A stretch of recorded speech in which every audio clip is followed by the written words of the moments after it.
Hey, you know what? Maybe you're not as calm as you believe. Maybe you're a bit more bitter than you accept. Maybe you're a little more aggressive than you accept. Maybe you are capable of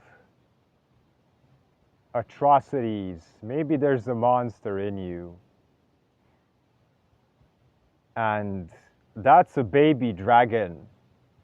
And if that baby dragon is not under your guidance, becomes a big dragon that breathes fire, proclaims immortality, takes up a lot of space in your life, and runs the thing. You become its. You become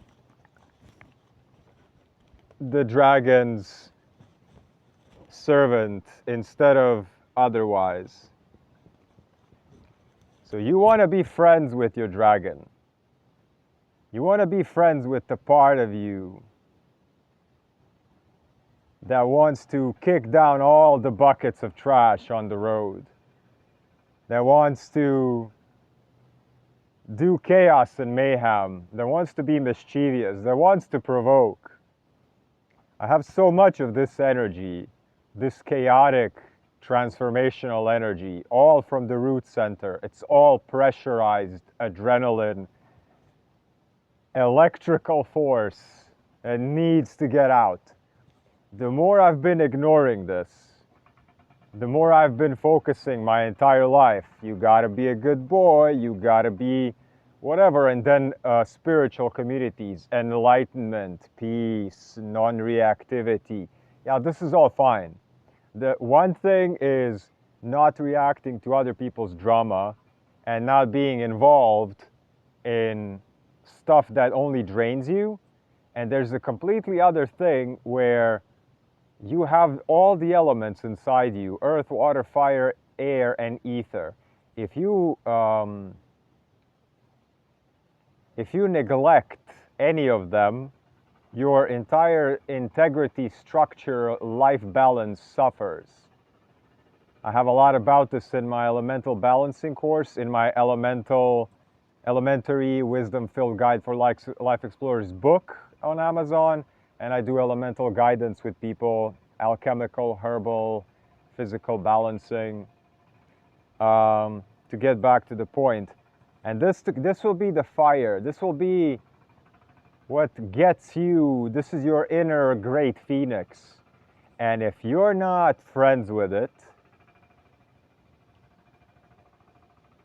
if you are denying yourself integration with what is called the dark side, it's not dark. You're just not looking at it. You're keeping it somewhere stored because it's not suitable for society, because it's wild, it's archetypal, it's the it's the shamanic subconscious right brain perspective on life. It is the animal survival deep, balls, bones deep. A metaphor that can be useful in this context is sometimes you gotta take the snow globe, which is your life, and you gotta shake the shit out of it and create chaos and lose control in a controlled way. This is the key, is that you're holding the snow globe and you are the one that creates the chaos. You are the one that stirs the shit, that flips the thing on its head, that creates chaos. From chaos, perfect order comes. Everything is everywhere, and then it can settle. After you've done shaking it, you sit down in meditation. After you've lost your shit, after you've allowed the body to go in all directions, all dimensions, your energy to move without the mind, without labels, without going, this is good, this is bad, this is good, this is evil. I'm a good boy, I'm a good girl, I'm a bad boy, I'm a bad girl. What will Karen think of me? What would my parents think of me? What will my dead great-great-grandmother think? If she's turning in her grave, you're doing it right. So the thing is, you are the one that chooses when you lose control. You are the one that initiates the chaos, and then you are the one that can stop the chaos. And because you are the one,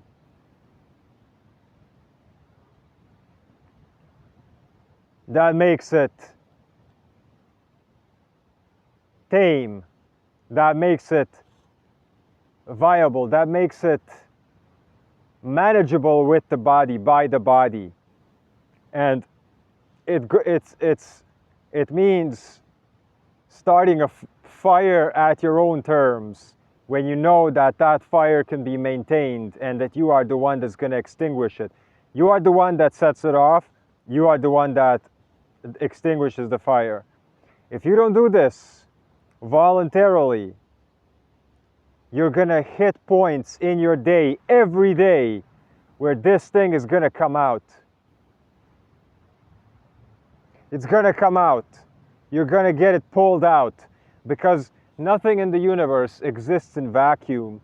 And if you are deeply creative, if you have energy, if you are just alive, and you're not using your creative power, your life force, it is said, if you don't have a plan, you immediately become a part of someone else's plan. Meaning, if you're not the main character in your life's adventure, you are immediately assimilated to become the background furniture in someone else's adventure or tragedy.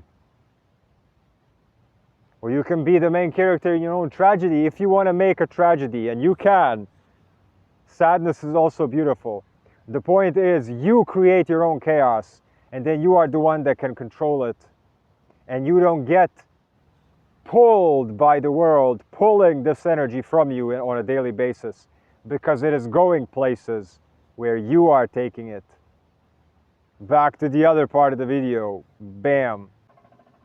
Wild masculine, wild feminine. And those who don't have this integrated are the most dangerous, because you cannot rely on these types of people, because you don't know when it's going to come out, or when it's not going to come out when it needs to come out. They say, you know, like, strong people are dangerous. Nah, the weak people are dangerous, because they can be compromised and flipped easily, going along with the crowd, committing atrocities, just not having their own spines, not having the alignment of all these elements. There's a difference between harmlessness and being peaceful. Harmless is when you don't have the ability to harm. Peaceful is when you have the ability to do abominations and you don't do them. So are you choosing virtue because you can choose virtue, meaning that I can destroy things, but I'm choosing to create? Or are you choosing to create and be peaceful because you're not actually able to do nothing else? But that also means you're not going to be able to say no. That also means you're not going to have your spine. You're not going to have your integrity, alignment. You're not going to stand up for yourself or for anyone else. This is why you need your dragon. Let me get this nice light in my eye.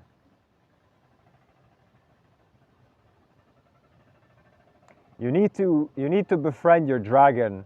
The more I go into this with my own body, the more I realize I need to do like 200 kicks a day to get this pressure out, to tame the dragon, to alchemize the energy. I need to do sprints.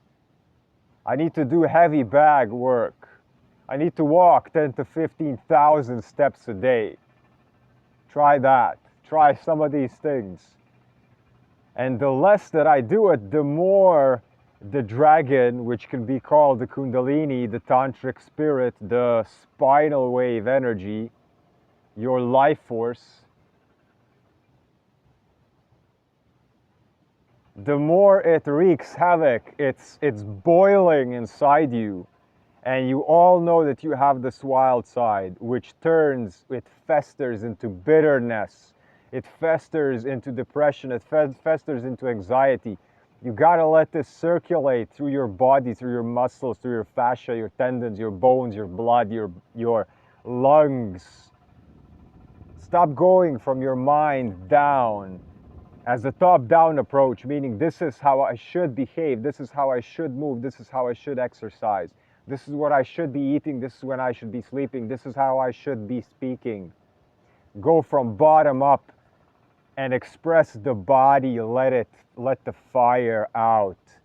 And don't let it out in such a way where you don't control it, because then it controls you. Then the dragon rides you like a little